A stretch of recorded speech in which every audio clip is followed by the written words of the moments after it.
I'd like to call to order the joint meeting between the library, Menlo Park Library and Menlo Park Parks and Rec Commission. I've said all that.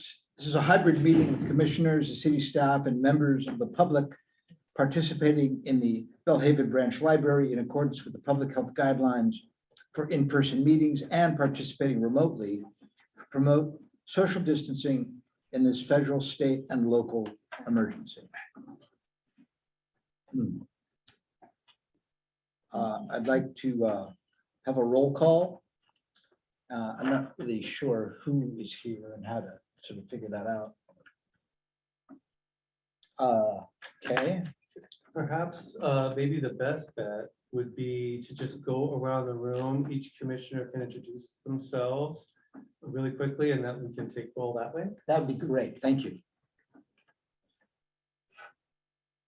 Parks and Rec Chairman Commissioner Mark Bryman. Hello, Maren Bunyaget, Parks and Rec. Peter Diepenbrock, Parks and Rec. Kelsey Terrio, Parks and Rec. David Earhart, Library Commission. Steve Elikabudi, Library Commission. Ada Chenreiki, Library Commission. Alan Cohen, Library Commission. And we have some commissioners online. Bob Singh, Library Commission. Hi, Jennifer Baskin, Parks and Rec Commission.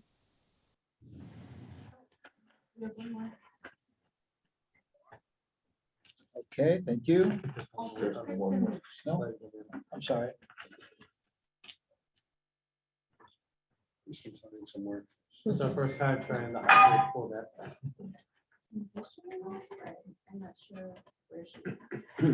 Wow, look at this. We have some. I'm getting, I need to drum him. she's trying to I think promote her she's in. trying to let her in to turn her camera on. I'd be happy to. Commission. There she is. She's there in spirit. Kind of heard, I think, Commissioner Brosnan briefly. Is that actually, is that who you're trying to let in? Commissioner Aurora Brosnan from the Parks and Rec Commission. I thought I heard her voice briefly there. I think it was Kristen. Oh, Yeah, I was it thought it was Kristen? Kristen. yes, Oh, yes, it sorry. was Kristen. Never mind, it was Kristen Lee from the Library Commission.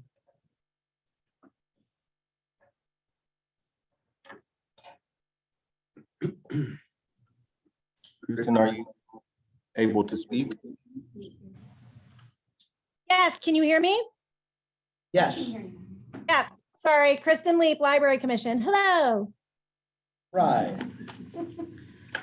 Staff present includes Library and Community Services Director Sean Reinhardt, Interim Assistant Community Services Director Rondell Howard, Library and Services Supervisor Tricia Mullen, Library and Community Services Supervisor Rose Waldman, Recreation Coordinator Ariel Tinajero. Is that, did I pronounce that? Nice, Ira. all those years.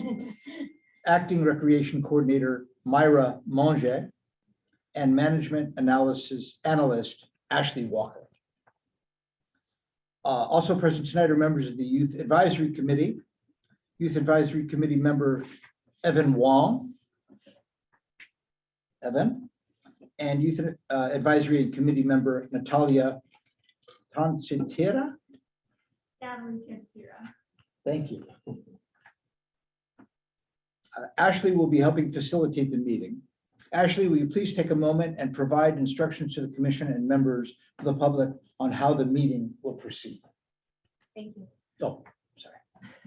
For members of the public who are attending this meeting virtually and wish to provide public comment after the chair calls for public comment on the item you wish to speak on, please engage the raise hand feature at the bottom of your screen. For those who are calling in from a landline or cell phone, please press *9 to raise your virtual hand. For members of the public attending in person, there are speaker cards available on the table. Please complete one and turn it into staff before public comment is called for the item you wish to speak on. Because tonight's meeting is a special joint meeting, there will be no call for general public comment. Therefore, public comment will be limited to the items on the agenda. However, members of the public are welcome to send feedback on any subject to the online suggestion box at menlopark.gov/feedback or in writing in the suggestion box, and there's one located just by the front door of this room here. Any comments submitted with contact information will be responded to by staff, and all comments are published in the agenda packets for their review by both commissions. With that, I'll return the meeting to the chair. Thank you, Ashley. Begin tonight's meeting with agenda item C1, which is a study session on the Menlo Park Community Campus programming considerations. Library and Community Services Director Sean Reinhardt will present this item. Thank you. Briefly introduce this item because we have a number of presenters here today. I'm really excited to have them come on up and present to the commissions some of the programs that we're currently offering and some thoughts about the programs that might be offered in the Menlo Park Community Campus facility. But first up, we have some very special guests from the Youth Advisory Committee, which is a committee of the Parks and Recreation Commission, and they have done some excellent research on maker spaces in the area. As you know, the new facility will have a maker space, and I'd like to call them up. I think there are three, so go ahead and introduce yourselves one more time and then take it away. I'm Isla Cardona, secretary. I'm Natalie Tetsura. I'm the vice president. And I'm Evan Wong, and I'm the president of the Youth Advisory Committee. And this is our makerspace recommendation. Next slide, please.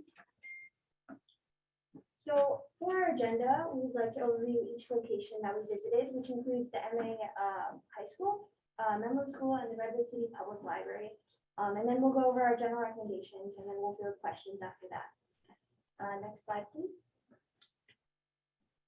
Right. So essentially, the first place we visited was Menlo African High School, as a lot of us already go there. So we had easy access to this.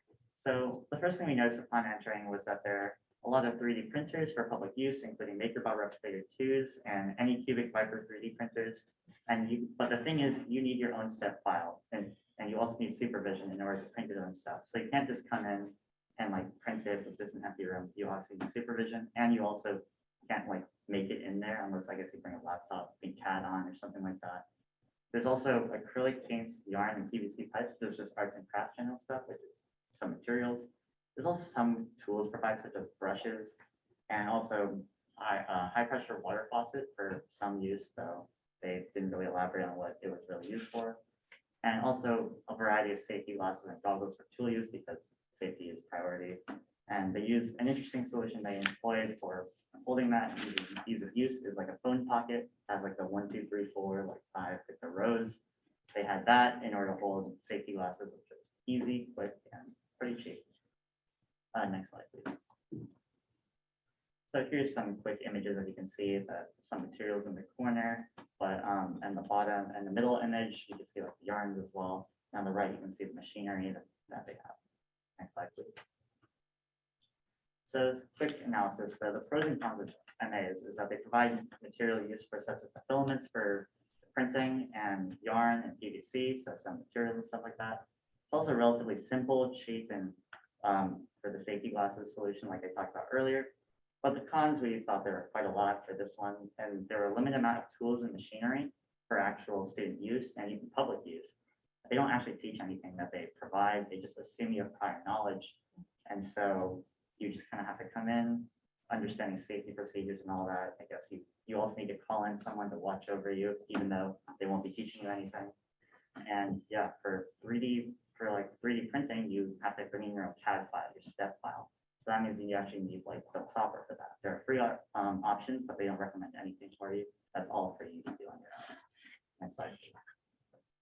All right, so I went to Menlo School to do research on their makerspace, and before I talk about it, I think it's important to recognize that they are a private school, which means they have a lot more funding and a lot more resources. So for that reason, it's much more of a lab rather than a makerspace, and it has many resources, and upon entering, it's a beautiful makerspace. It's ginormous, has so many resources, and there's just so many options. They have a lot of training classes and safety quiz, and the safety quiz is required to use the Lit Makerspace. They also have lots of introduction or like instructions for each tool, which is what Menlo Atherton lacked. They had a lot of information about it. They had a lot of rolling desks and workstations, which make it easier to collaborate with other people and be more mobile.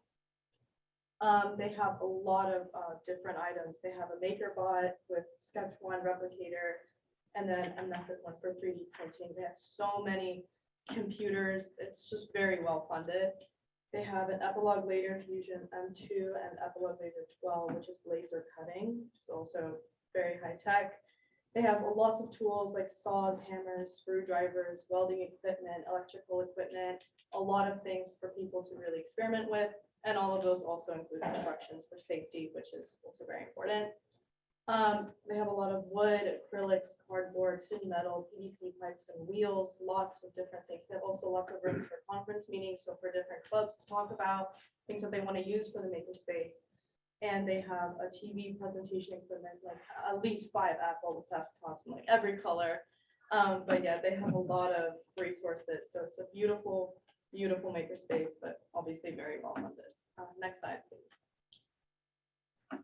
So in these photos, you can see how massive it is. Really, these are all separate rooms. We can see the Apple desktops there, the sliding tables, several 3D printers, and then the scans. There's a conference room on that side, on the right side of the slide.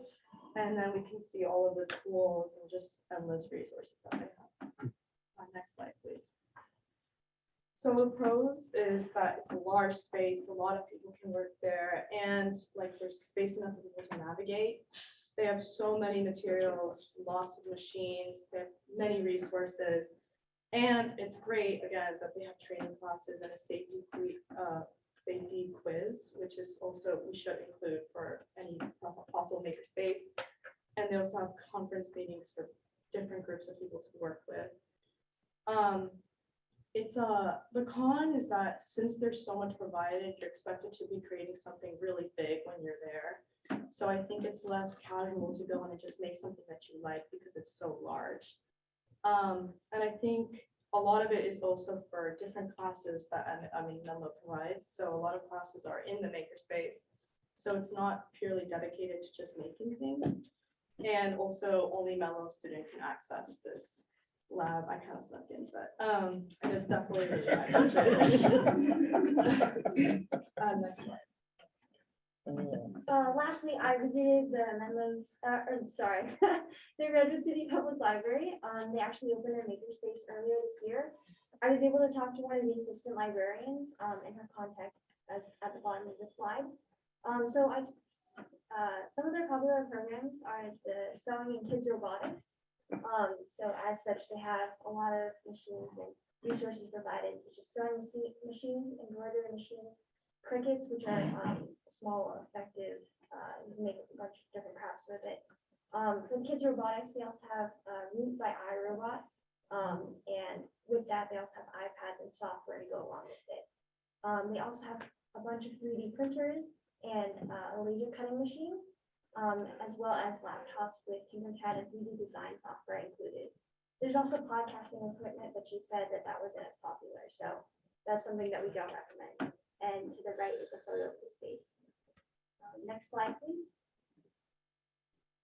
So at the top left, there are 2 of the 3D printers, the embroidery sheet machines to the right, and then more 3D printers. You can see that in the bottom middle area, there are little courses that the kids can code the robots to go around. There's also iPads, and I was able to make a little keychain in about 30 minutes there, so I think it's relatively easy to get help there, and it doesn't take too long. Next slide, please. So for the pros and cons of the Redwood City Makerspace, there are a lot of classes and programs there. It's very easy to walk in and get help and make something quickly. There are a bunch of materials and tools at your disposal, and there's always someone there to help you. They recommend the Cricut and sewing machines, which are cost effective and very popular. But some of the cons is there are more weekday programs than there are weekend programs, so it's important to consider our target audience. So make the schedule around that. Next slide, please. All right, so our final general recommendations that we've clumped up with all these 3 makerspaces and a couple more outside things is that common machinery for both additive and subtractive manufacturing were really helpful, and people tend to use makerspaces for a lot. Because usually when you go think makerspace, people will like go to it to try and create something, right? So the additive and subtractive thing would be like, 3D printers is your additive, your laser cutters are your subtractive for machining what you want. Also, a wide variety of materials to be at your disposal, like PVC, wood, filaments, fabric. Doesn't have to be all of them, but usually people aren't bringing in with like a stack of like cardboard or something like that. Yeah, those people aren't really expecting that. And another thing is having laptops, desktops, or iPad, or some form of tech, ability to like pad or something like that, so you can have some design software. Since a big benefit of having a makerspace would also be like people who don't have access to this stuff at home won't obviously have access to this, so they will come to the makerspace so they can do their own thing, and that would be, I think, a great bolster for the public. And whiteboards, I say that especially as like a robotics student, that whiteboards, you kind of, people who are making stuff always gotta like sketch out, brainstorm. Even like conferences, you have whiteboards because you can just jot ideas, erase, whatever, do whatever you want. And so those are easy. And safety things, because safety is obviously priority. You don't want people like chopping their arm off with the saws or something like that. And also if it's as teens, yeah, we're gonna do that. So goggles, glasses, gloves, etc. Whatever we have, we need to have proper safety and supervision whenever it's open, which may make it a little more labor intensive. But and then again, I hope people don't want to see a kid get their arm chopped off. But yes. And so programs going on throughout the week also tend to be another thing though, because is one thing we thought about, because students obviously have school and stuff like that. So at least in the teen demographic, we were saying like people won't have time, they're doing other activities. So having it run during the weekdays means that you're probably getting lower attendance from teens and stuff like that, students. And so more on the weekends would probably mean that people who don't have school and homework to deal with will come to the makerspace, got their fresh, old ideas, don't want to think about school, make something, take their mind off of it. It probably is a good place to go. And then last thing we wanted was accessibility, because you shouldn't have to take like classes, we think. Obviously, it's a great thing to be able to go into a makerspace, know what you want to do, picture it in your mind, and then just do it. And so obviously having classes where it's like, you cannot use any of these without proper, like taking our classes, like obviously you need proper training. And I'm sure like supervisors would be able to like ask those questions or maybe have like a form to fill out. But having those direct like 1 hour lesson in order to use the Cricut or something like that just seems like a hassle and would turn people away. Next slide, please. So yeah, are there any questions? Nice job, by the way. Thank you very much. Both my kids went to MA, and I don't think there was this makers. I think there was like, dirt and crayons. It was 3 years ago. Yeah, so 4 years ago. I'm very, very old. So it was a long time ago, but this is very cool. The one thing I didn't hear from you guys, and maybe it's not that easily accessible to get, is I'd be interested in hearing what the people who make those spaces available and who monitor those spaces, what actually gets used, right? So a few years ago, I think it was kind of cool to have these 3D printers. I'm not so sure how much they get used now, like how useful they are. I know people that are hobbyists that create pieces of toys and things that if that are unavailable, you could use them for that. And there's nefarious uses for them, of course, which is one of the reasons why I think some training, some monitoring is probably not a bad idea. And also, if I'm correct, I think some of the specialty equipment you need to use those things are probably not commonly available. If you don't have this at home, why would you have access to the software? So some of this is very specialized. Sewing machine is a sewing machine. The fact that they have an embroidery machine there, I'm going to go over. I think that would be kind of cool. So did you get a chance to ask these folks? Yeah, so because I visited the Redwood City Public Library, I talked to an assistant librarian and she said that the most popular programs is actually the sewing programs and the kids robotics programs. So yeah, I would think so. So that may not be a bad idea that if we're thinking about this, to try to collect information in the area about, first of all, who's the audience that's using it, who's showing up, and I think your points were excellent. I mean, after school, the library gets busy after school and on weekends. But during the day, during the week, while you guys are at school, you know who's hanging around in the library? Retirees, people that work from home. So it's actually, I kind of wander in every once in a while, and you'd be surprised, there's people playing pool, there's all sorts of things going on there, there's classes, there's all sorts of things, but you wouldn't know about it because you're busy in school.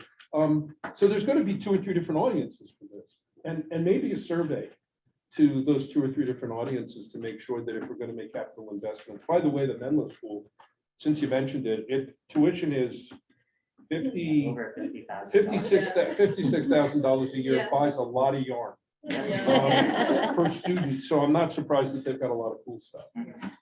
And that there's a lot of resources, but that doesn't mean that we shouldn't aim for something of that caliber and breadth. But very nice. Okay, great. Personally, at least when I visit MA, at least how I've heard about it is that makerspace is usually used as kind of like an arts and crafts kind of space, at least for their purposes. I know they don't probably market it as much as the place where you're gonna use our 3D printers type thing. Yeah, and I think we just have to be, so in Oakland, there's an art space, and there's one also in near where Burning Man is, up in Sparks, Nevada. I have friends that run 2 of those kinds of maker spaces, but they're for much larger technical, laser cutters, that kind of thing. And they do classes for students and young people there, but they have to absolutely be monitored, because that kind of equipment can be dangerous, and more importantly, you could break it, you could hurt yourself. So I don't know that we're going to want to aspire to that kind of stuff, but it certainly seems like sewing machines and laser printers and other kinds of things that you may not have at home. And if a student cuts off their arm, could they 3D print a new one? I guess you can look into the robotics side of that. There's undoubtedly a YouTube video. I'm just hoping for some clarification. If this is programming for the new Menlo Park Community Center, as it were, we're talking about creating that space and having that machinery there. Not, Menlo School isn't making their space available to us. Right. Okay. Right. Yeah, they were just using it to sort of say what's the What standard in the exists, area. absolutely, sure. Yeah. That's why accessibility was a huge deal for cons, obviously. No, that makes sense. I mean, when you brought up the Redwood City Library, I thought, okay, now we're talking about sort of, apples and apples here, which made some sense to me. But good to know what's out there and what we can likely aspire to, as it were. I think Alan's comments are very appropriate. In other words, what is the audience? When, and you mentioned weekends, which is going to be, there are going to be more people available for that stuff. But in the weekdays, when there are people there, who are those people and what are they likely going to be? Right? It would make no sense to have a bunch of stuff there for the people Right. available who aren't interested in that. And you know what, it makes me wonder also, like case in point, we have, and the Parks and Rec guys will know more about this, but tennis courts. So for example, we got tennis courts right near my house. There are people that offer tennis lessons in public courts. They get permission and there's all sorts of rules, but it seems to me that if we had a really nice makerspace and we didn't have the resources to necessarily have it staffed on an evening or a weekend with people that are skilled in particular use of certain things, that it would be a great opportunity for people to offer classes, whether it's, pro bono or it's I think we could work that out, but I think it opens up the opportunity for there to be teachers in the community that may want to offer their services and resources, and then having the space. I think that's the whole reason for the way we built that new library. Right? Yeah, and if I could chime in on that, I think that's definitely one model that we're really closely looking at. Because if the space has the equipment, and then there are already, instructors or other organizations in town, Street Code Academy, for example, they could make use of the space while also, delivering classes and so forth, so folks can learn how to use it. And we would definitely be interested in that in combination with maybe some that are led by city staff. And actually later in the presentation, I think we're going to be hearing from Irel, who oversees our senior center, that does quite a bit of kind of the arts and crafts type of activities. And part of the makerspace actually is intended to be used by the senior center. It's going to have a kiln room and a kiln for their ceramics program, which we're going to continue in there. So we're kind of talking about, maybe during the daytime, obviously that's when the seniors would be using it. But I think you raised a good point of like, well, weekends is probably where we want to focus programming for young adults. Certainly the concept of having somebody there who can guide the users, right? Like you said, nobody wants to chop off their arms, right? So I think that all starts to make some sense. Thank you. Oh, it looks like there's a comment. And I have a comment, and that is, Pam Jones, resident of this community forever, that the Ravenswood City School District has several schools with maker spaces. And for some reason, I think Bellhaven is one of them. And I'm not sure, but may want to look into that. And as a senior that sometimes goes to senior center, I have a clue what makerspace is. Absolutely have no idea what you're talking about, but I look forward to finding out.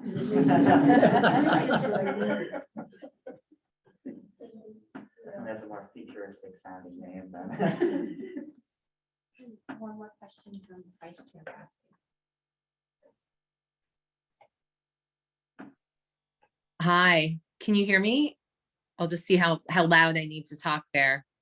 I'm really, thank you. Great presentation. I applaud your work. Super excited about maker spaces. I wanted to actually offer up, we love hearing about the Youth Advisory Committee, and I know I actually have a dear friend, a community member who is, her current work and her past work has been with maker spaces. She's actually employed by Michaels, and they have a whole makers platform. So just wanted to offer, if you were interested in kind of meeting with her, for some free consultation or even kind of seeing how you could partner. I know Michaels, the company itself, has an outpost in Redwood City, so locally, but just to kind of see what types of ideas and timeline and partnerships you might want to think about, or maybe something she could facilitate. That sounds like a great idea. We could definitely look into that. We're always looking for new inspiration. Our findings are actually, I would say, limited to only 3 locations. So I think it'd be interesting to gain another perspective from someone who's been in the industry for a lot longer than we have. Great, I'll happily connect her to your group. Thanks so much. Wondering how often and when do you guys meet?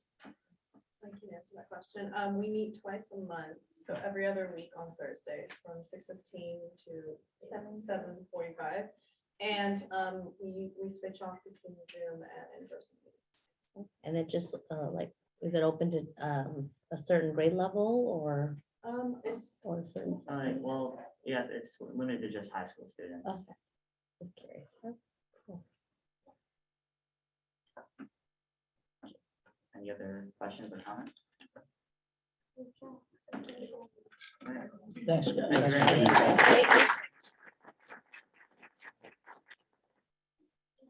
Thank you so much. Thank you. For presenting. Through the chair, if I may, the next series of presentations would be from city staff. So just kind of looking over to Ashley to give her a moment to bring up the presentation. And we're super excited to have the opportunity to meet in person. I think this is the first in-person commission meeting we've had in 2 years and 11 months. February of 2020 was the last time we met in person. So it's really great. I appreciate the library and community services team members coming down here to talk about what they do. So I think first up to talk about recreation and sports is LCS Supervisor Tricia Moore. Good evening, Commissioners. Thank you so much for having us this evening. So I'll be representing sports and recreation, give you a little idea of what we're currently doing at the Burgess campus, and then provide you a little bit of information about what we could potentially do, opportunities at the Menlo Community Campus, Menlo Park Community Campus. So year-round, we do offer classes and programs. Those include, thank you, Ashley. Those include youth classes, dance classes such as ballet and tap. We also have enrichment classes, including the STEM classes, robotics classes, and engineering classes. Additionally, we have sports classes, including a multi-sport class and basketball classes. We're about to bring on some more soccer classes too. With the adult classes, we offer health and fitness classes. Those include things like yoga, Zumba, and stretching classes. Dance classes for adults include Hawaiian dance, and we also include belly dancing. For sports, we offer volleyball classes for adults, including beginning and intermediate. And then we're about to bring on some pickleball programs at the intermediate level. We also have some tennis programs. For summertime, we have some specialized summer camps, including our vendor dance expressions. Those are dance-based camps. Gurus Education, those are education and enrichment-based camps. Brick Tech is our camps basically for logos and robotics. And then Code for Fun, obviously, those are coding-based camps. For youth sports camps, we offer basketball camps, football camps, and also hockey camps. Beyond that, we do have rental and reservation-based spaces, including indoor and outdoor meeting and event spaces. We have 7 rooms in the recreation center for use. We also have 2 outdoor spaces, our patios. And the events that we can accommodate in those spaces include celebrations like weddings and quinceañeras, dinners, private functions, corporate events and meetings, and like I said, the celebrations. Additionally, we do have athletic fields. We have soccer and lacrosse fields. We have about 4 of those. Multi-use fields, we have 3, and those are different fields, fields that we can use for different uses. And then baseball and softball, we have 3 fields for use. In the gymnasium, we have 2 available basketball full-length courts for use and 3 volleyball courts. Outdoor, we have picnic areas and green spaces available for parties, barbecues, and anything of the like that we can also have inflatables. Tennis courts, we do have 13 tennis courts available for use and reservations. Lastly, we are currently running some sports leagues, and that includes youth leagues, basketball. We won basketball for youth between December and March. We had this last season, we had about 1,400 participants. We also do youth volleyball, actually that's current. We do youth volleyball. We had about 400 participants, and that runs from September to November. Adult-wise, we have basketball leagues, including for summer, fall, winter, and spring. And then we have adult softball for fall and spring. And based on all of that program, what we're kind of seeing is possibilities and opportunities for the Menlo Park Community Campus. Our programs, we can do instructional-based classes like we do at Burgess. We can provide leagues for both youth and adults. Drop-in play for adults. We can offer fitness programs, and also we will be offering aquatics programs through an operator that we're currently in the process of going through requests for proposals. Programmable space specifically for this campus, we will have a gymnasium. We'll have a fitness center and a movement studio available for those fitness-based programs, and then the aquatic center. And we will also have an event hall and a kitchen available for programming. On the reservations side, we definitely want to welcome the community in these spaces. We have an event hall, which is dividable, the space is dividable. We have a prep kitchen. We'll have a flex classroom that can be used for various purposes, conference room, makerspace, as we heard about, and a gymnasium. And with that, I'd like to bring Irel on to speak. Could we maybe pause Yes. there and see if there's questions on all that? Absolutely. Yeah, and Thank if I could start maybe, if you all don't mind, could you talk a little bit about like who typically offers instructions in classes? I think that topic came up earlier. How Who do we offers? typically do that? Yeah. Sure. So basically right now, the model that we offer at the Burgess campus is a vendor-based program or a contract-based instructional program for the recreation center and for sports programming. So we have various agencies that come to us and want to offer programs, and they offer that through contract basis. We eventually could have the opportunity of offering our own staff-based programs too, but we're not using that model at this time. Sure. And maybe one question is just, Have we still seen an uptick back in terms of use of the programs back to levels pre-pandemic? I'm guessing not, and it's still catching up. I just wanted to hear a little bit about how that's ramping up and also second question related to that would be, I think some of the program we've built over the past 2-3 years, which has been online, is there a thinking about how we continue that going forward, both here and at MPCC as well? Sure, yeah. I think right now we're definitely in that stage of regrowth, if you will. So I don't think that we're currently at that stage of pre-pandemic. We're talking as a group to how to maintain numbers and to grow the program back to kind of where we were. Additionally, we do have current programs that are offered online at Burgess and at the through Bellhaven and the community we're currently offering online. And eventually, if needed, and if the community wanted us to, we can definitely transition those back to in person. But I think there is still value in offering those virtually. Sure, thank you.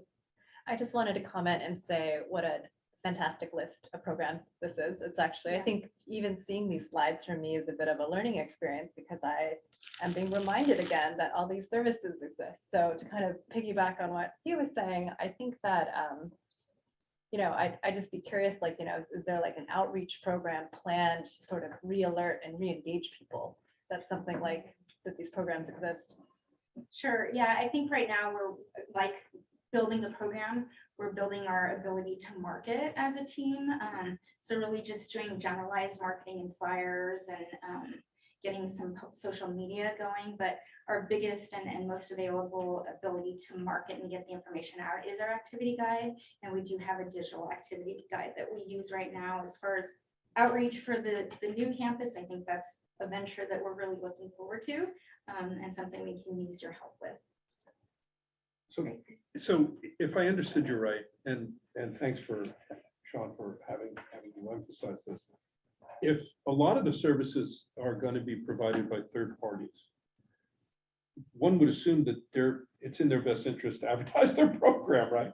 So we provide them the space, and then so it will be interesting to see if we can incentivize people to promote their activities in a broad enough way so that the whole community becomes aware of it, so that, because if we're building and making these resources available, we want to make sure that people are as fully aware as you'd like to be, and everyone hears about it and has a chance to sign up and participate. So is there some sort of feedback loop and requirement on that, or? Actually, if I could chime in, and Tricia, do feel free to jump in and Rondell. You know, you raised an interesting point, and I think this is part of the process to identify, well, how are we going to deliver these types of programs? And there is a current model which works fairly well in a number of ways, where we have experienced third-party instructors.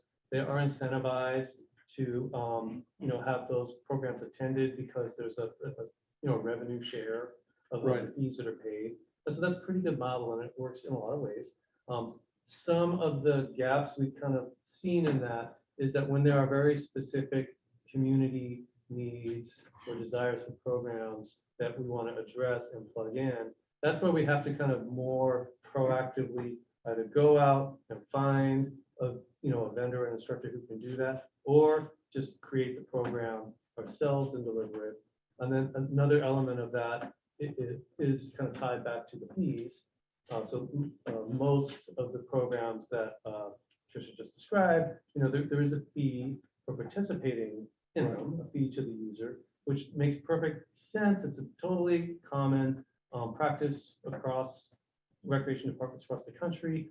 But with this facility in particular, you know, there was a desire to kind of look at, well, how do we make sure that we're not creating barriers where not everybody can access this? So how do we make sure that we're also providing some programs that you know, are a little more accessible? Sure. I don't know if there's more. I would absolutely, you know, just doubly speak to that. You know, accessibility is huge, and outreach and marketing and getting the word out is very valuable, though removing those barriers and providing an ability for anybody to access the program and the facility and the space from wherever they're coming from, and to invite the community to come together, I think is extremely And is the plan, or has there been a process in place where, let's say we have somebody who's offering, I don't know, tennis, and we know that they're popular and it gets filled, would it be unreasonable for us to ask, or are we already collecting information on who in the community is using these resources, some basic demographics about it, because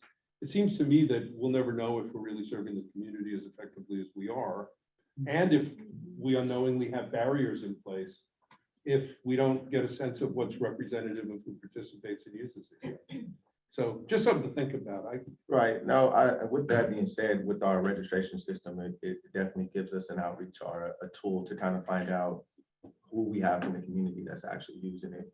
We're actually moving to a new software, so we'll be able to kind of more mobilize and get more deeper into exactly the whereabouts where individuals or residents are actually from within the city of Menlo Park. So we're hoping to use the new software system to code that and give us that option.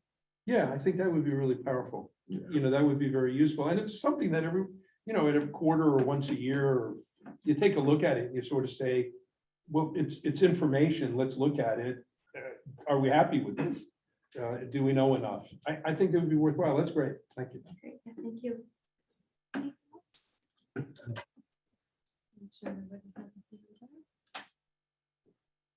I just want to suggest that there's a fine line between the quality of programming and the accessibility of programming, right? To bring all the quality of programming down so that everybody can access it, it doesn't seem to me much of a point, right? Hey, we can all go for free, but it's terrible, right? So there's a fine line, obviously, between how we let, who qualifies for help and what have you in that regard. But I'd hate for us to sort of dumb down the quality, as it were, of the programming that we're offering. Sure, thank you. And I think that's a really good point. We have a staff meeting tomorrow, and that's one of the conversations we're having, the quality versus the number, the quantity, right? It's not about how many people we're bringing in, it's who we're serving and how we're serving them, knowing that that will help grow the program and help, provide a little more access and get people where we want them to be. Thank you. Oh, so I just wanted to plug, since you're having the meeting, I know, I think it's an in-house, the gymnastics program that has just opened up has been, I feel like I've gone to enough of the classes to see that it's very well attended, and wanted to plug that. We want that to continue to grow, because I know, talking to the coaches, the demand is high, but I know with in-house personnel, there's not enough coaches yet. So just to plug that in, hopefully we can keep continuing to grow that program. Anyone out there that needs some work, we're happy to employ them. We are definitely, that is one of our priorities for gymnastics. Quick question about gymnastics versus third party, on staff, city employees versus sort of third party. Where are we with gymnastics? Is that I think it's in-house. That's in-house. They And brought I can back. speak to that. So during the pandemic, of course, the program was closed to prevent the spread of COVID-19, and the gymnastics program was one of the last ones to reopen. And the city council had a number of conversations, about that very question. Previously it was done with city personnel. And so there was a discussion about, well, should that continue to be done that way? Should we look at a third-party vendor? And the city council, I think, was very clear that, no, we want to have the quality, the kind of accountability, the control over how the program's delivered, that we can really only get by directly employing the coaches and the teachers. And so, it's kind of that principle. It's been very effective for the gymnastics program, that I think we're looking at, well, maybe that also can apply to some of these recreation programs, because there's no question that our gymnastics program is the highest quality around. I think we've heard that from the participants. So how do we kind of get some of that magic into some of the other programs? well, as you suggest, Sean, it's also getting a handle on what we can do and what we shouldn't try and do, right? Yeah, Sure. Gymnastics, and there may be a few others, but let's not, bring people on and make it a lesser program. Sure. What is sort of the current enrollment status of the programs? Like gymnastics is very popular. I would guess that 1,400 kids and youth basketball is amazing and really popular. But when you look at everything else, is it patchy, or is it just that everything's oversubscribed and everyone's asking for more? I think gymnastics is our best attended program at this time, to be honest, without looking at the numbers intently. I'm happy to do so. As far as the general recreation programs, I think that there is some room for growth there, but I can definitely pull some numbers and provide data to the group. So. Patchy is probably a good way to put it. I Kind of didn't depends on the say it. program, Right, like Yeah. the youth, sports leagues like volleyball, Yeah. basketball, they're very well attended. They've right? been super consistent, and like Sean said, it's more patchy with our standing classes that are Mhm. contractors that were here before, because they're in a rebuilding stage themselves. Yeah. To get their business back going. They lost a lot, so it's working with them to figure out what we can do to support what they're doing. But as Alan mentioned, right, how are they doing this marketing? And that's something that Tricia and the team has been really sitting down and communicating with, and we'll be going over with our communications team to kind of figure that system out. So classes are up, but again, patchy, like Yeah. we mentioned, yeah. That's really helpful to know. Thanks for the context. Anything online, Ashley?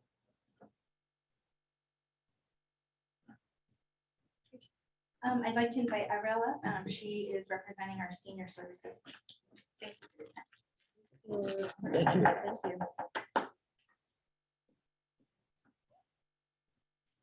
Hi, everyone. Thanks. I'm so happy to be here today presenting the senior center. My name is Ariel Pinajero. I live in the community here in Del Haven. I've been working in the city for 14 years. I'm happy to present because I'm excited always when I talk about seniors. I'm passionate. I love what I do.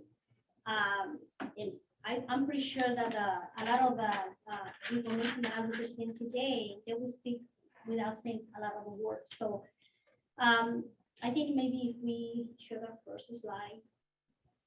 Okay. Ashley, Yeah. Yeah, I can bring it up. Can you go to the? I'll bring it up in one Okay. second.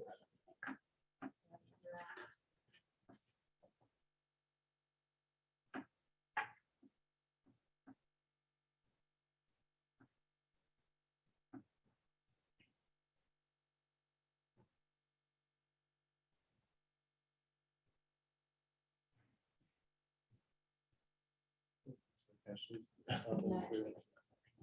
It's lagging. It's very laggy inside. All right. Yeah, right there. So the Menlo Park Senior Center for programs provide vital and life enrichment services to seniors in Menlo Park. So as you see, I run this program with a very healthy, daily, I would say, prepared, delicious food. I think one of the things that I always, I think I care about is like keep seniors and community healthy. We've been running this program for a while.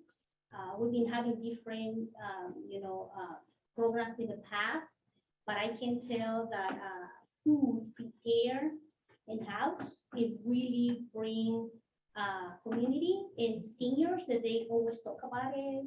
They thanks for doing that. Our staff, as you can see, we have our chef and some 10 staff and also volunteers. They help us providing, these delicious meals. Also, this program, since we've been closed and we had, as you know, COVID, people in house, we provide the services to, but now that it's open, our facility, people are very happy and looking forward every day to talk about it. Like, what is gonna be today? I said, surprise, it's a surprise. Seriously, you will see, and really our staff and volunteers work very, very hard to prepare and bring up from the heart, I would say, these meals or these activities or programs. I mentioned about that because it's one of the programs that I think is important to keep the community healthy and happy. Also, these bring compassion. People, feel like part of it. They engage. They tell you. They talk about it. We have also transportation. Our transportation, is daily, Monday to Friday, and we be able to bring seniors, from their house, door and door, And we bring them to our facility, they come in, they have activities, they have classes, they have lunch, they can go back home, and they really appreciate that we provided these services through our programs. Can you go to the next slide?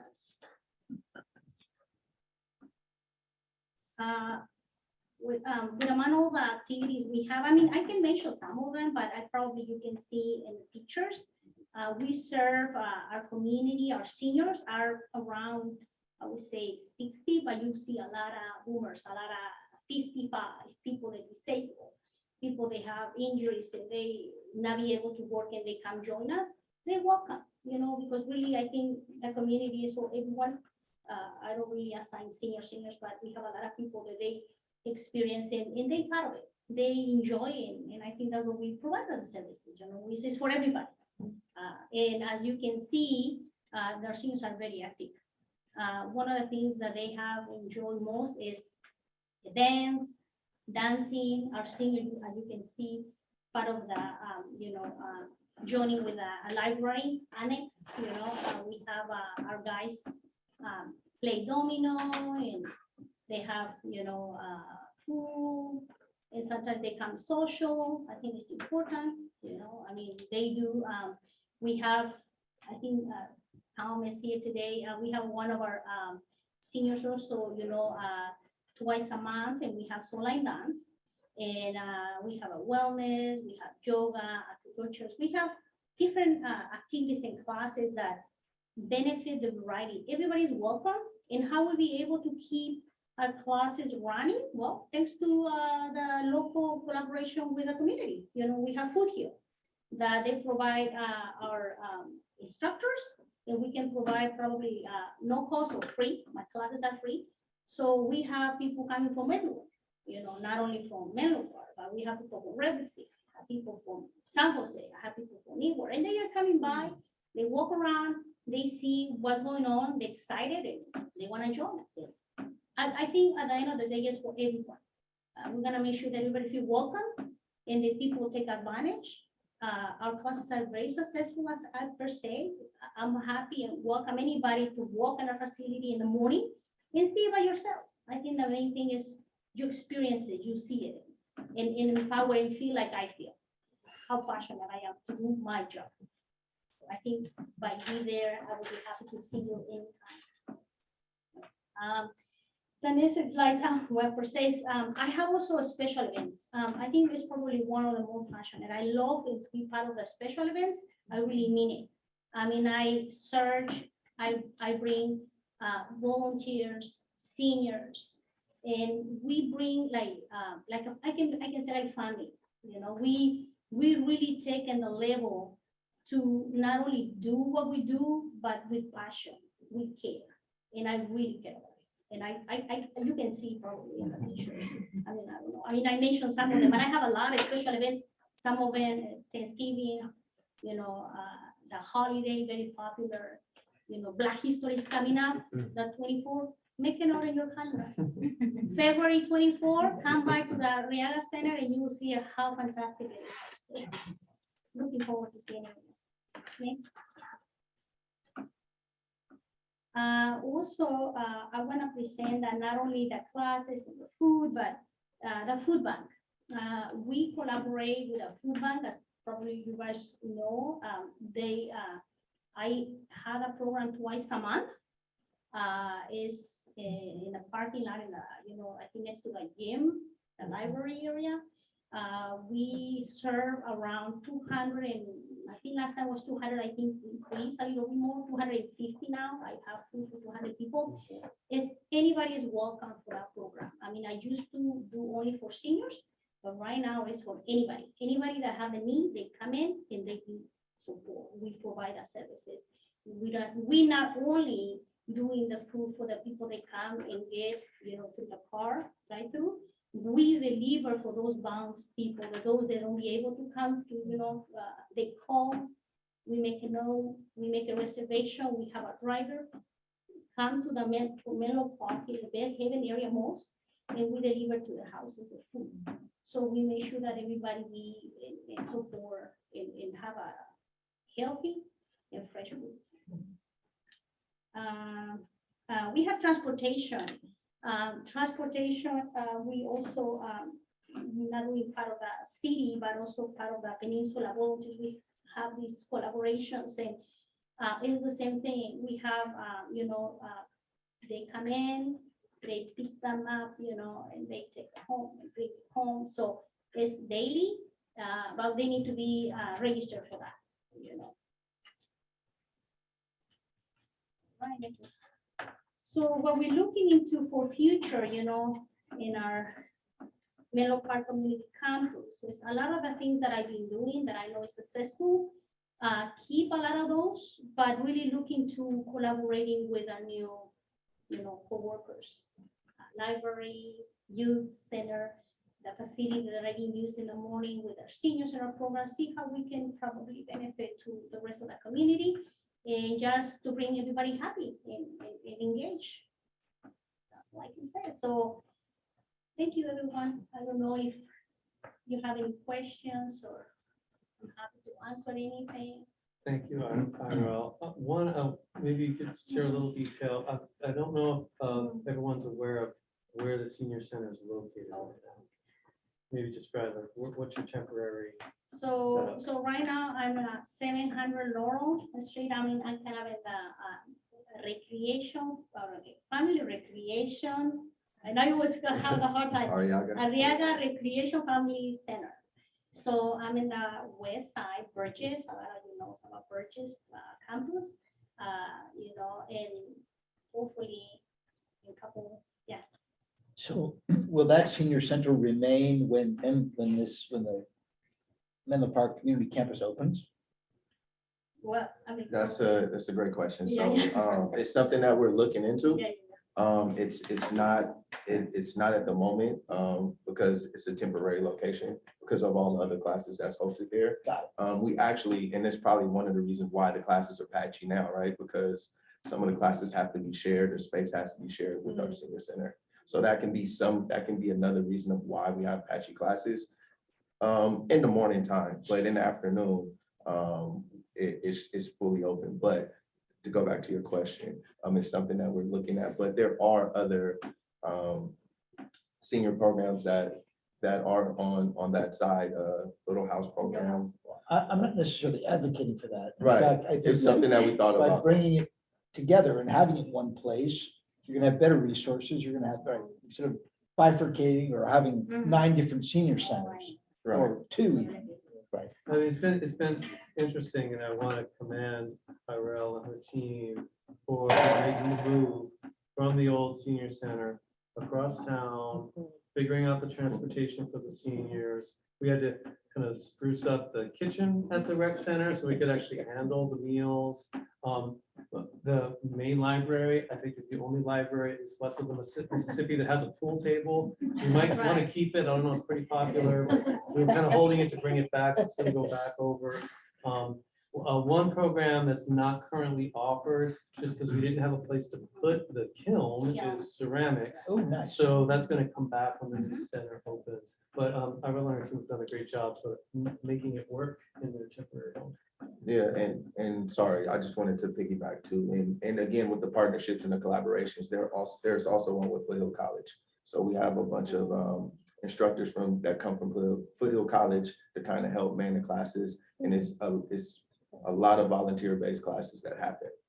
So they come down in partnership to work with Irel and give the seniors different opportunities. When we talk about classes, I think there's one that's travel.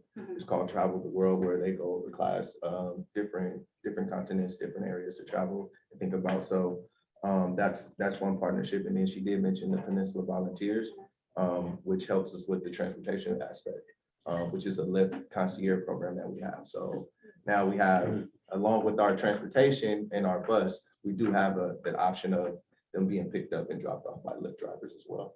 So a lot of collaborations, a lot of partnerships when it comes to the senior centers, because the resources is just needed for those guys. And so Irel and her teams have been doing an amazing job of that. Sorry to cut you off. I just wanted to suggest that you started with healthy, right? I'm very sensitive to this as I'm watching my parents I and, know. and offering, eating well, of course, is terrific, and you seem to have that covered. Taking care of yourself in sort of an athletic way is also very important.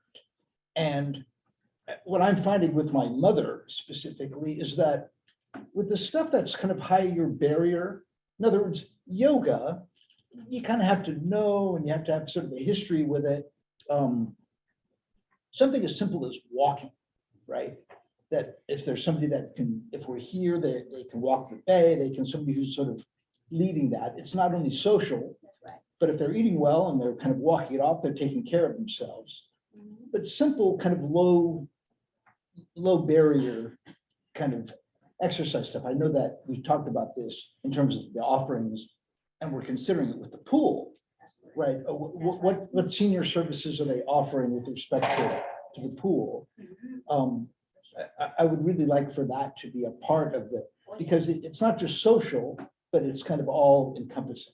Yeah, actually, now that you mentioned that when we were before in our previous facility, just way before, that's one of the things that I don't be able to build it a lot because, when we had our, the pool, that the structure, that we had at that time, and also not only that, also the, having the seniors, those that be able to take, the activities in the classes, some of our seniors are really like, per se, disabled. I mean, not everybody walks, not everybody be able to move. Well, that's what I mean, the So it's just accessibility to it. the ability. The sort of the easier, the more simple it is, the more attractive it becomes to a lot more people. So we did it, I think, a couple of times, but, like I said, it's something that I'm looking for that now that hopefully go back and looking for anything related and helping seniors connected and like I said, keep it in a good health and keep it in a good track. It's all about communication and any feedback is, I'm looking into that because I'm passionate to do anything to benefit the community. I took my family down to the Palm Desert area to spend some time with my folks over the New Year. We ended up taking a hike and I invited my folks. They didn't come. Thank God. They didn't come. Wait, I mean, it was treacherous. I'm not talking about hikes, but a walk or something that That's is correct. No, I never again know. easily accessible. Yeah. Well, there is one class that's there now, Juanita Craft. She does a small like line dance class, low movement, just to get everybody moving. So it's something she should look into to see if mom would like to attend that. So it's a real popular class. I think we had to move it over to the dance studio because so many of our seniors attended. So there is one, we do have some movement classes, some chair exercising Yeah, I classes. was gonna say, I thought I saw the chair thing. up there. Yeah. That's usually low impact. Low impact. No, classes. that's great, but again, you see dance and immediately there's judgment involved. Right. Dance, oh my God, yeah, in high school, I No, you will enjoyed be dance. surprised if you walk into my special event and see people dancing, you will be surprised. You will be like, what happened with these seniors? Seniors, I don't think so, this is a senior center. This is like, I don't know. youth and- They like to dance. Yes. Anybody else? Oh, That was good. Thank you. Thanks.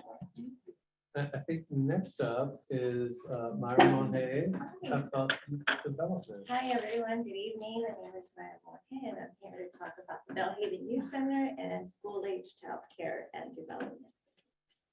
So we have some very exciting programs that supports youth development. Next slide. Just wanted to go back to the first slide. Okay.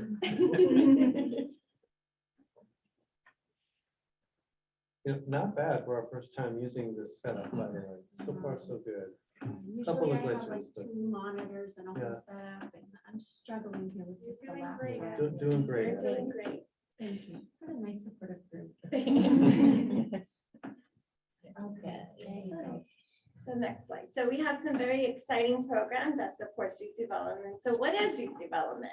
As children grow and develop, they need support along the way to develop holistically in mind, body, and spirit. And with that, we support the youth program cognitive milestones with activities that stimulates their curiosity to continue learning through STEM activities such as games and problem solving. We also support their social emotional milestones by helping them love to learn, form positive and with positive peer and adult relationships. We also have engagement in activities that strengthen their abilities to navigate social situations. We also support their physical growth by providing nutritious snacks, as well as providing opportunities for their physical development through games and activities. Next slide. Currently, we're hosting several programs. We have our after-school program, which is our Belhaven Youth Center, which serves children entering kindergarten through 5th grade. We operate Monday, Tuesdays, Thursdays, and Fridays from 2:30 to 6 p.m. And then on Wednesdays, they have early dismissals. We operate from 12 p.m. to 6 p.m. And during school breaks, we offer full daycare from 8 a.m. to 6 p.m., which is typically their winter breaks, ski week, spring break. And we also provide transportation for students from San Carlos District, Menlo Park, Palo Alto, as well as Ravenswood District. We also have our summer youth development programs, which is Camp Menlo, which serves entering kindergarten students to 5th grade. And we operate Monday through Friday from 8 a.m. to 5:30 p.m. And then we have our Beechwood Summer Camp, which serves Beechwood Elementary School only students after school. When they're done with their school day, we offer it Monday through Friday from 3 p.m. to 5:30, and every other Wednesday. They have minimum days, so we operate from 12 p.m. to 5:30 p.m.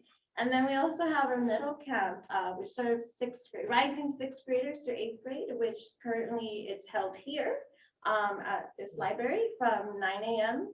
to 4:30 p.m. Monday through Friday. Next slide.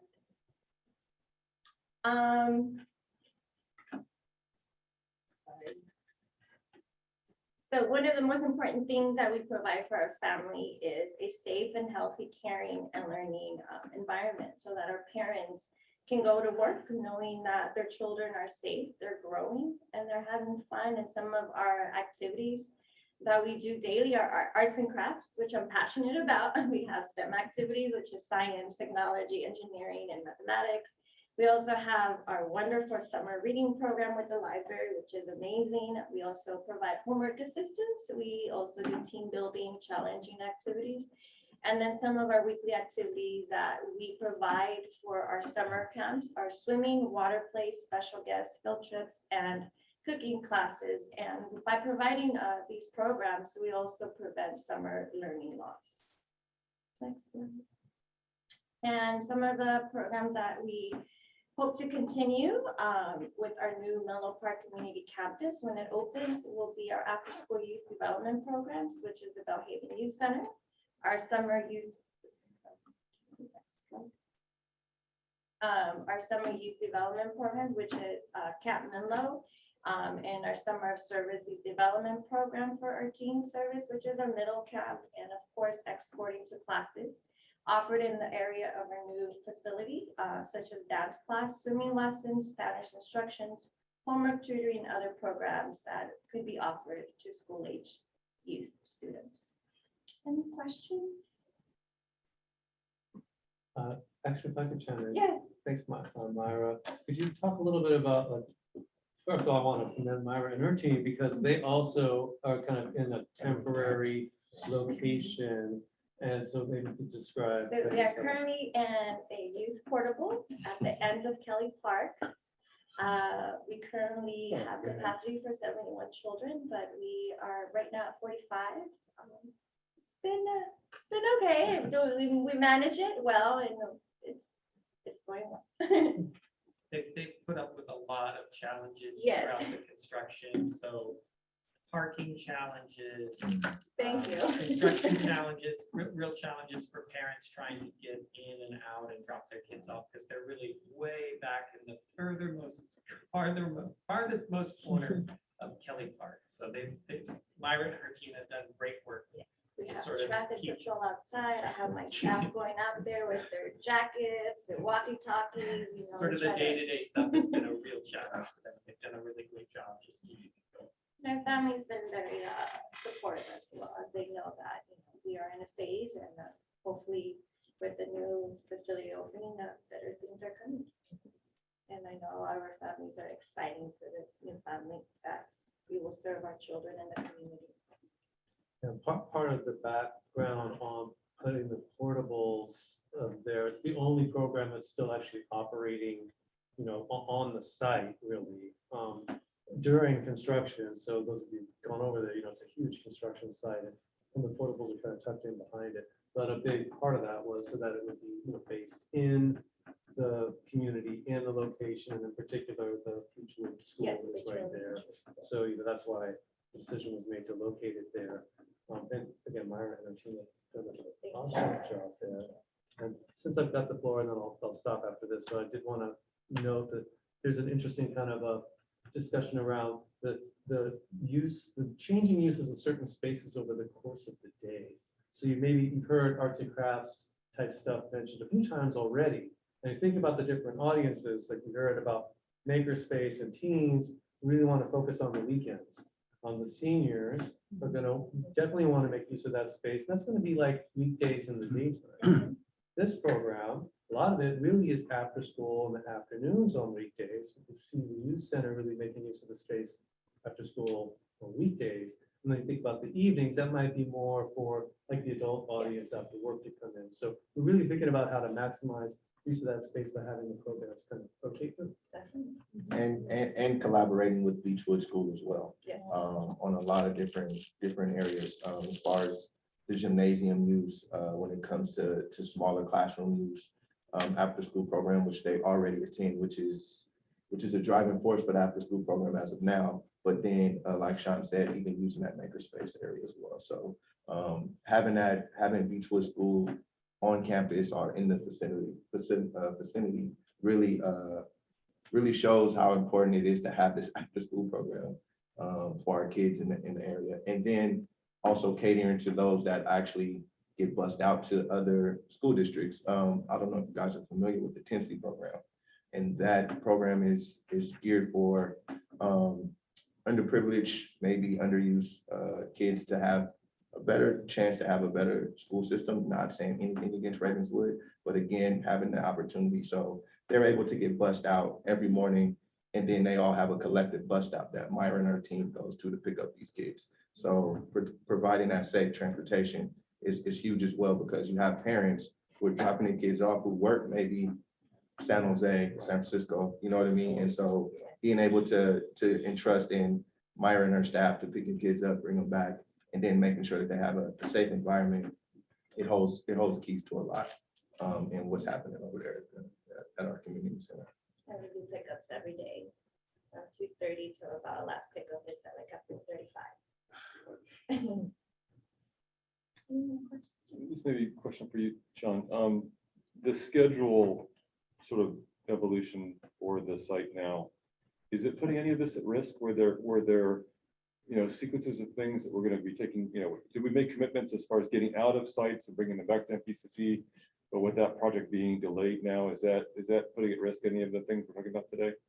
Really appreciate you asking that question. So, recreation and sports, the center of gravity is kind of moved over to the Arriaga centers. So those are already ours that can just continue for as long as needed.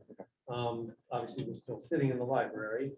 The senior center is over at the Arriaga Recreation Center, and that's as long as it takes, another year. The youth center portables, we have extended the lease on those, so we have those for another year plus. And let's see. Was that also true for this facility? Did we extend the access to the branch as well? Yeah, thank you. That was the last one, which we have extended the agreement with Ravenswood School District to use this library space through summer of next year, which should be more than enough to get us there.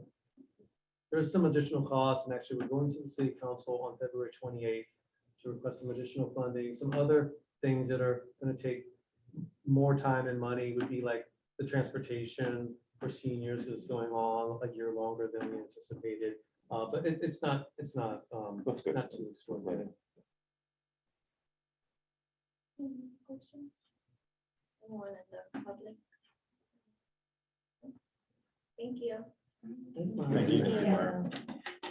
Before we transition to the last staff presentation, thank you, Myra. I did notice, and I'm not sure what time she arrived, the Commissioner Brosnan, I noticed is in the gallery. So I just wanted to acknowledge that she's also here. I'm not sure when she arrived. Well, Hi, she's everyone. 11:40, but probably. Oh, yeah, just wanted to say hello to Commissioner Brosnan. Hi, Great, and then I think hi, Aurora. Our last presentation here is about the library space, and the Supervisor Rose Waldman will talk about it. Hello. My name is Rose Waldman and I supervise our library facilities. The library provides free and equitable access to information, resources, programs, and facilities that enable our patrons to enrich their quality of life through literacy and community connection. We're open and accessible to the public 8 hours a day, 7 days a week at our 2 locations, Burgess Campus and right where you're sitting right now, Bellhaven Library. Next slide, please. All right. We hold our staff to a high standard when it comes to providing empathetic, knowledgeable, equitable customer service at all 4 of our public-facing desks and ensuring that our community has the most direct and immediate access to the resources that we offer. The modern library provides more than just books, DVDs, and magazines, although we do provide all of those things. In addition, we provide to ebooks and audiobooks. Our electronic resources can help our community to learn languages, study for citizenship exams, get online tutoring, repair their cars, read the New York Times, and decide what dishwasher to buy. We have laptops and Wi-Fi hotspots available for checkout. And we have just rolled out our Books by Mail service, which allows eligible patrons who are unable to come into the library increased access to our resources. Because libraries are places where anyone and everyone can come to expand their horizons and engage with their community, and because not everyone learns best by reading from a book, we do offer a range of free, accessible programming at the library, including but not limited to English Language Conversation Club, book groups, live Zoom and hybrid presentations on a range of educational, informational, and entertaining topics like cooking demos, long distance museum visits. We did a Qigong series. We did a series of writing workshops during National Novel Writing Month. We also offer 4 story times a week on site at our library locations. And we usually offer 5 story times per week to our city-run child development centers as well. Next slide, please. The library at the Menlo Park Community Campus will be a fully functioning branch library with a children's room downstairs and an adult collection, teen lounge, homework center, and, as you've already heard, makerspace upstairs. So 2 separate spaces for our programming and materials needs. We're in the midst of designing a library collection for that space, funded by the Menlo Park Library Foundation and Friends of the Menlo Park Library, that will ensure that the patrons who visit that library are provided with equity of access to fresh, relevant materials. Our priority is to make sure that we are providing the immediate community of Bellhaven with access to the materials that they want and need. This will be reflected in both the collection of materials that we build and also the way that those materials are made available. The process of developing what's called an opening day collection is different from the process of developing and maintaining a collection that's been growing around its community for many decades, like the collection at our Burgess Campus Library. We've already begun using a combination of tools, such as a diversity audit of the current collection and also last year's community survey responses to tailor the MPCC collection beyond just library classics and hot new books, which we will have, to make sure that the opening day collection reflects Bellhaven.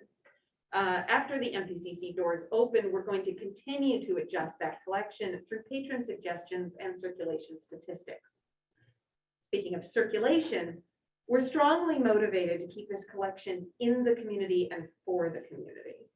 We are going to do this by making our MPCC collection a browsing collection, e.g. the items can't be put on hold and sent out to other libraries on the peninsula. Bellhaven patrons will be able to place holds on items that will be brought to the MPCC, but all the items that live on those shelves can only be checked out by people who come to that location in order to do so.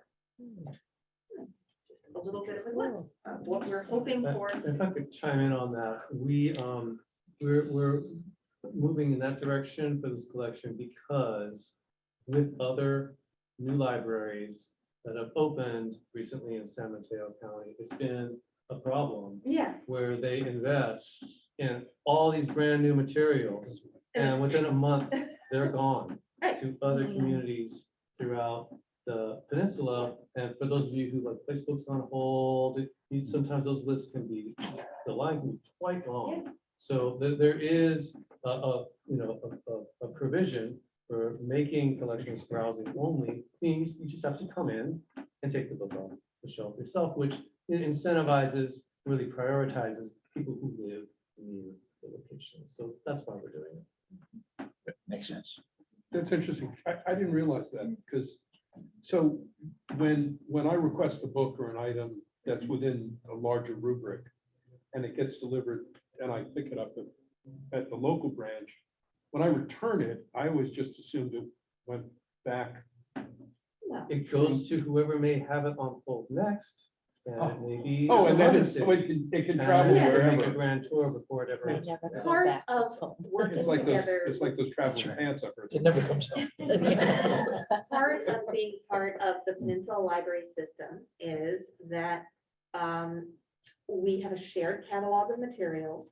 And every day we get shipment from those libraries and every day we send shipment out to those libraries. Oh, that's interesting. So if you place a hold on a book and the next copy that happens to get checked in is owned by San Bruno, that copy is going to come to our hold shelf in shipment and it'll go on the hold shelf for you. And you come and you check it out and you enjoy that book so much and then you return it. And then if you return it to Menlo Park Library, it's owned by San Bruno. It's going to go back to San Bruno. The exception is the San Mateo County libraries. There are 13 branches. Their collection floats. Right, that stuff's So everywhere. Got it. anything that's owned in that collection is going to stay on the shelf wherever it comes in, as long as it's a SMCL like a San Mateo County Libraries library. But that wouldn't be the case for us because we are this location and that location, and that is our governance. Menlo Park Library predates San Mateo County. We were here first. Interesting. And with that in mind, on the flip side, is that going to affect reciprocity with respect to us getting from others? No, No. because there's a provision in the agreement with PLS where you can have a browsing collection. And in this case, we're gonna take advantage of it. Yes. Oh, so you get the best of both worlds. Yeah, right. Yeah. That's good. And we will still be lending materials from our main library, which Right, in right, terms right. of footprint is still where the majority of the shelves are. Right, right, So- right, right. Okay, understood. Interesting. Have any other questions? I just had an observation, just tying back to earlier with the Makerspace presentation, it was mentioned that, for folks who may want to use the Makerspace, like to do 3D printing or laser cutting, there's actually like drafting software, that's, just software you need to access as well. And so the library's technology loaning program, I think, would play a role, and folks could check out a laptop, it's got the software on there, they can continue to work on their project on their own time, and then come back into the makerspace when they're ready to, produce the items. So just one of the little synergies we're trying to work on, I'm sure. Yeah, that makes help. sense. That seems like something that would be absolutely, yes. Rose. And just all the amazing things that the library does now. Just thinking forward to this new building that we're creating, it only drives the collaboration within the department way more.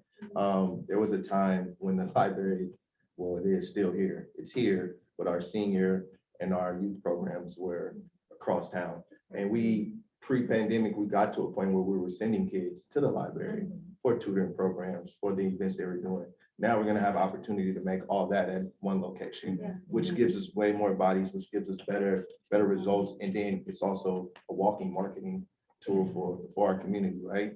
That everything is in one location. So there's a bunch of opportunity here with the programs that they're already doing and to already have bodies from the senior program and our youth program there. So summer, daytime with the seniors at this place is gonna be rocking. So we're super excited about that. Great. Yeah. I have one other. Thanks, Russ. So I did want to mention, there is an incredible, rich and deep history in the Bellhaven neighborhood. And we're looking at how to make sure that that local history is celebrated and made accessible in the new facility. And we're thinking the library is probably a good place to kind of to do that in coordination with organizations like the Menlo Park Historical Association. But I just wanted to kind of point that out. I think we didn't quite get it into the presentation. So wanted to note that that's another key element that we're looking at. Great. Thanks, Rose. Thank you, Rose. With that, Ashley, I'm wondering if there are any public comments on the presentations. At this time, if you'd like to make a public comment on this item, please notify the staff liaison by using the raise hand feature at the bottom of your Zoom screen. If you're dialing in, you can use *9 to engage the raise hand function.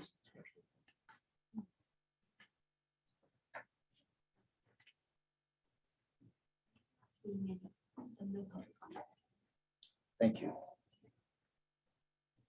We'll move to item D on the agenda, informational items. Informational items are transmitted to the Parks and Rec Commission in staff's effort to provide an update on matters of importance to the commission. Informational items are not action items. However, a commissioner, city staff member, or a member of the public may request to make a comment or ask a question of any of the informational items.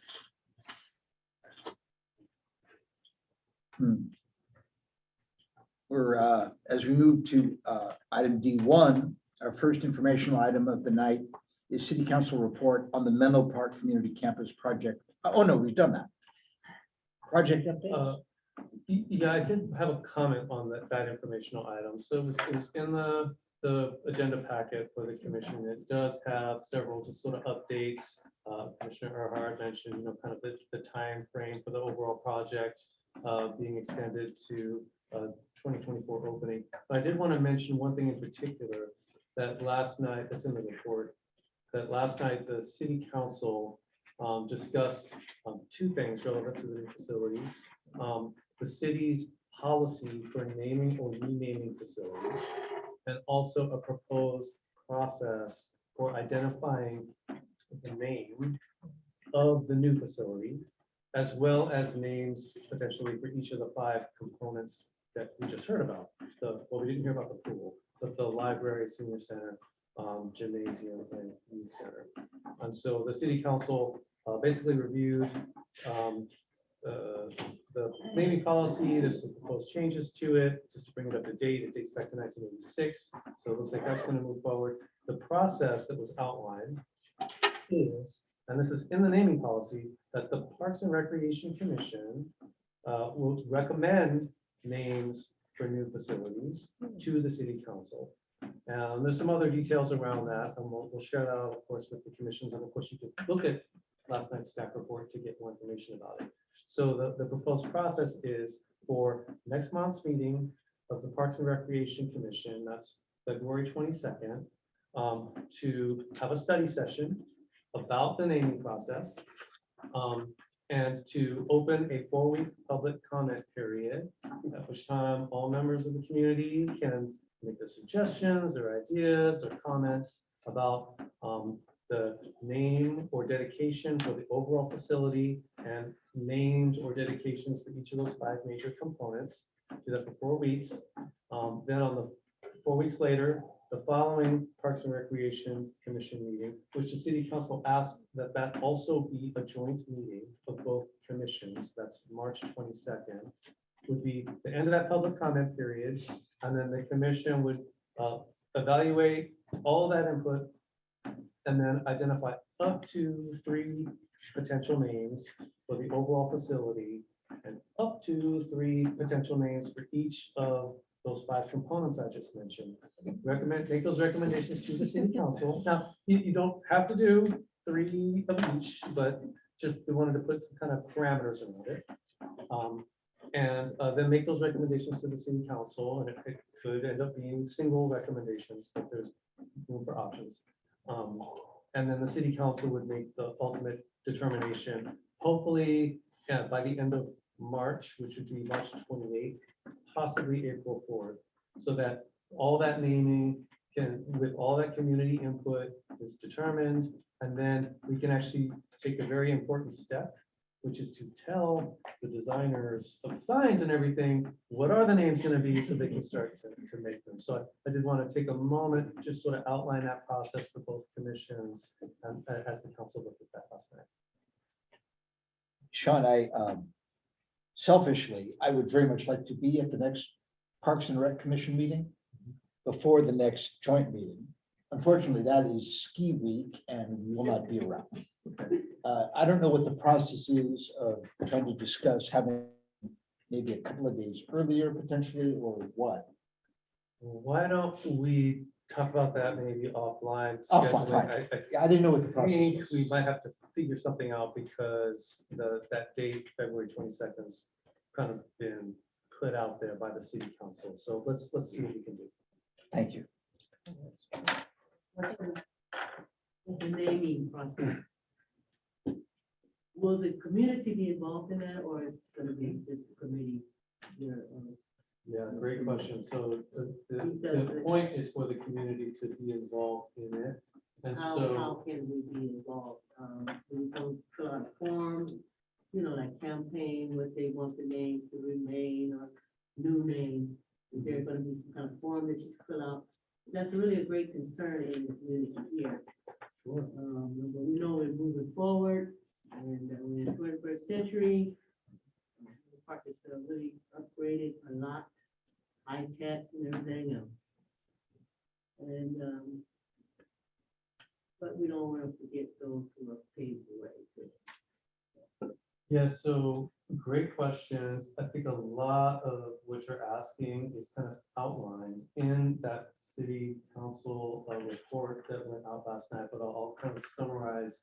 I kind of glossed over the point you're raising, which is how will the community kind of be involved? And so it kind of really does start with that meeting on February 22nd to have a public meeting like this, where it's really focused on the naming, outlining what is the city's policy for that, talking about the history of the previous center and all the facilities that were on it, talking about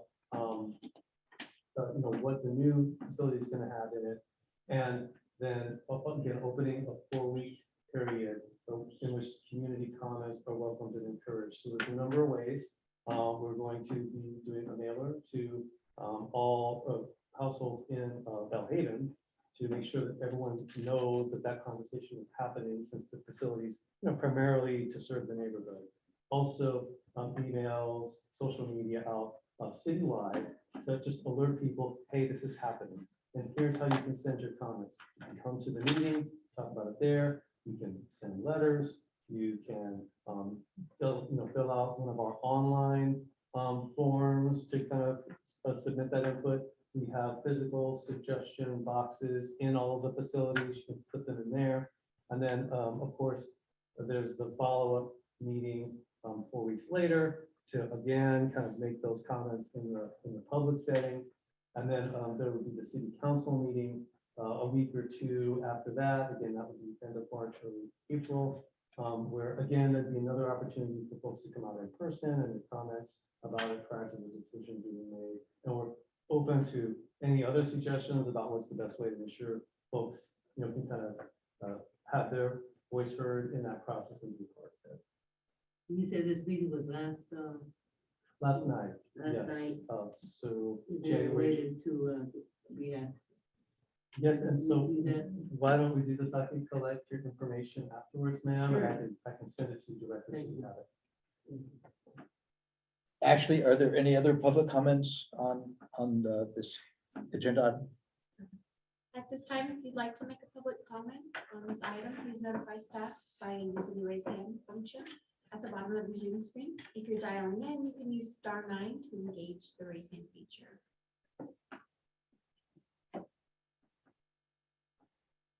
Just 1 second. So no raised hands. If I'm understanding this correctly, we're looking for commissioner comments for the commissioner. Questions, comments on this process? Okay.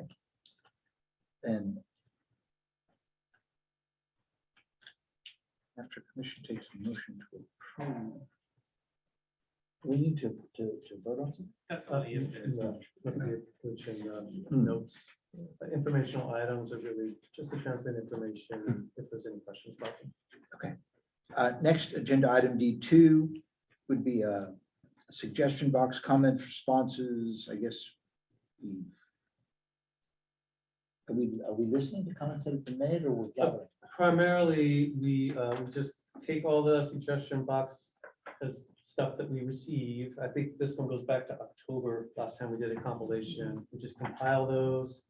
In many cases, we try to respond to all of them, so we print the response just attached to the packet, just Okay. for the commission's awareness. If you have any questions or suggestions, that's great, but really it's just. We're not reading the comments. No, but if there's questions about them, like, hey, why did you do it this way? We already did all the reading of them. It's I'm glad. really- But you can it's take really it home, great you to- can take it to- home to read. Yeah, Something it's to really do. great to hear from the community too. And it's interesting. We have an online suggestion box and people send in that way. But I think really the best comments are the ones on a piece of paper. They actually come in through the physical suggestion box. And those are all typed in, right? Like And then someone- we type them in. Yeah, but sometimes there's little drawings on them. They're very cute. Okay, then I guess any So public comments on those? I will call for public comment, someone has a raised hand, but I don't know if it was something that they were just a little bit delayed and didn't end up doing this. At this time, if you'd like to make a public comment, please notify staff by using the raise hand feature at the bottom of your Zoom screen. If you're dialing in, you can use *9 to engage the raise hand function. We have one raised hand. Carol Fan. Hi, okay, is this working? Okay, I wanted to just check in about a comment I had made and I didn't see, I had met with Mr. Reinhardt about tennis courts and I didn't see my comment in there, so I think I must have used the wrong way of getting my comment in there, but I did want to mention that I wanted to keep the tennis courts. It seems like there were lots of comments about pickleball, so I wanted to make sure that the tennis courts got in there too. Thank you. Thank you. Okay, let's move on to item E, which is commissioner reports. Are there any commissioners that would like to make a report, a short report at the meeting here to discuss, I guess, anything of interest? Commissioner things, very important commissioner things. Other than. No, I have nothing. Anything here, guys? No one on our end. Okay. Great job with all the programming. Yeah. Well, then I think we are ready to adjourn. If there are no other comments, then the meeting is adjourned. Thank you. Thanks, everybody. Thank you. No,